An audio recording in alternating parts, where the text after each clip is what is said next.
अल्लाह करे वो दिन आए कि ये देश अखंड भारत बन जाए और पाकिस्तान के रहने वाले 25 करोड़ मुसलमान और बांग्लादेश के रहने वाले 25 करोड़ मुसलमान और हिंदुस्तान के रहने वाले 25 करोड़ मुसलमान, ये तीनों मिलकर के 75 करोड़ जिस दिन हो जाएंगे, उस दिन हमारा ही मुसलमान प्राइम मिनिस्टर होगा और 250 से ज्यादा यहां से हमारे सांसद होंगे। 2024 चुनाव के बाद ऐसे बाबाओं को लंगोट लेके न भागना पड़ा तो शोएब जमाई का नाम बदल देना। तुम्हारे बाप का देश है।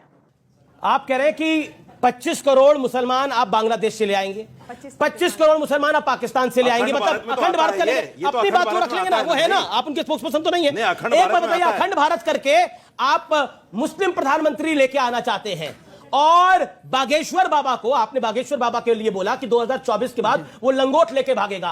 एक हनुमान भक्त लंगोट लेके भागेगा और मुसलमान प्रधानमंत्री होगा और आप कट्टरता के साथ नहीं है। ये कितनी गहरी कट्टरता है डॉक्टर शोएब जमाई? नहीं, ये बिल्कुल वही बात है जो एक स्थानीय पत्रकार ने मुझसे पूछा कि बाबा बागेश्वर अखंड भारत बनाना चाहते हैं और आरएसएस अखंड भारत की बात करती है, क्या आप उसका समर्थन करते हैं? मैंने कहा कि हाँ, मैं उसका समर्थन करता हूं, आरएसएस के और बाबा के इस विचार का मैं समर्थन करता हूं। और अगर ऐसा होता है अखंड भारत, तो हाइपोथेटिकली आप सोचिए क्या हो सकता है। पाकिस्तान की जो आबादी है और बांग्लादेश की आबादी वो सब मिल जाएगी। ऐसा तो नहीं कि फौरन वो धर्म परिवर्तन कर लेंगे, वो रहेंगे तो मुसलमान ही। और भारत की आबादी मिलकर डेमोग्राफी और ये जो जनसंख्या का अनुपात ये बढ़ जाएगा। तो जब चुनाव प्रक्रिया होगी तो सांसद भी बढ़ेंगे और सब सांसद बढ़ेंगे तो मुमकिन है कि ऐसे आप अखंड भारत के अंदर आप हिंदुस्तानी से मुसलमान हो गए। मुझे लगता है अमीश, ये अखंड भारत बनाना करोड़ों देशवासियों का सपना है, हमारे प्रधानमंत्री जी का सपना है और मैं चाहता हूं कि अखंड भारत बने। तो भारत का अभी जो विभाजन हुआ वो दोबारा से जुड़ जाए, इसलिए अमीश देवगन ने देश जोड़ने की बात कर रहा है। आपने एक महिला, इसी बाइट में मैंने कहा, एक महिला के लिए इसी आपकी बाइट में आपने आगे एक महिला को हरामखोर तक कह दिया था। उस महिला ने मुसलमान लड़कियों को ऑफर दिया था कि तुम हिंदू से शादी तो फिर गाली देंगे आप? कोई गाली नहीं दिया। अमीश, बोलिए। मैंने इनको आप हरामखोर कहेंगे तो गाली नहीं होगी, ये कह रहा है। नहीं, मुझे लगता है मेरे कार्यक्रम में ये किसी के लिए बोला जाए जी। 25 पाकिस्तान, 25 बांग्लादेश और 25 भारत, टोटल मिलाकर के 75 करोड़ और उसके बाद 250 सीटें और उसके बाद मुस्लिम प्रधानमंत्री। हंसो मत, तुम कसम से मेरा तुम्हें सच में बोलने को मन है। आप ठाकुर, बनिया, ब्राह्मण, जाट बने रहिए, ये सोचिए सोच क्या रहे हैं।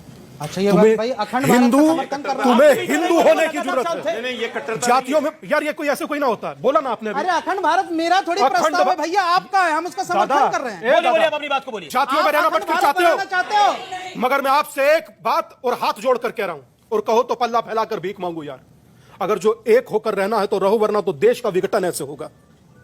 आपको ठाकुर, ब्राह्मण, बनिया, जाट, गुजर बनाकर रखेंगे और खुद दुनिया के शहरों के भी मुस्लिम जोड़ रहे हैं और उसके बाद सांसद बना रहे हैं और उसके बाद प्रधानमंत्री चाहते हैं।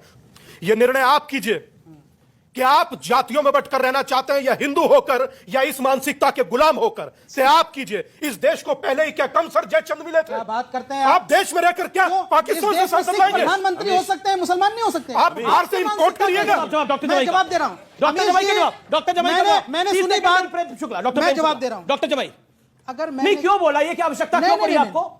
अगर इस देश में हमारे सिख प्रधानमंत्री बन सकते हैं अल्पसंख्यक समुदाय से, तो अगर मैंने कहा कि एक पशमानदा मुसलमान, जिसको प्रधानमंत्री मोदी जी खुद बहुत पसंद करते हैं, अगर पशमानदा मुसलमान कोई प्रधानमंत्री बन जाए, कोई मुस्लिम महिला हिजाब वाली अगर प्रधानमंत्री बन जाए, तो क्या बदल जाएगा? अब मैं बताता हूं, अब आप सुनिए,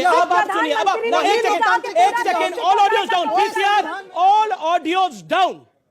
आपने बोला कि कोई मुसलमान प्रधानमंत्री बन जाए तो क्या हर्ज है, बहुत सही बात है, लेकिन पाकिस्तान से सांसद लाके प्रधानमंत्री बनाइएगा। पॉइंट नंबर 1 सुनिए, पहले पूरी बात सुनिए, पहली बात सुनिए, आप बांग्लादेश से सांसद लाकर प्रधानमंत्री बनाइएगा। तीसरी बात, सांप्रदायिकता यह है कि जब यह देश मुस्लिम बहुल हो जाएगा तो मुसलमान प्रधानमंत्री ही होगा। सांप्रदायिकता यह है, इसके देश में 100 करोड़ से ज्यादा मुसलमान हैं, 100 करोड़ से ज्यादा हिंदू हैं। यहाँ पे राष्ट्रपति मुसलमान हुआ है, किसी ने उनका धर्म नहीं देखा, किसी ने उनका धर्म नहीं देखा। अखंड भारत चाहते नहीं चाहते? अखंड भारत चाहते कि नहीं चाहते? हम भारत को लोकतांत्रिक चाहते हैं, आप ऐसा अखंड भारत नहीं चाहते हैं जिसमें सांप्रदायिकता की बदबू है। आप लोग अखंड भारत चाहते कि नहीं चाहते? अरे बोल दो ना। आप अखंड ओके। भारत चाहते नहीं चाहते बताइए।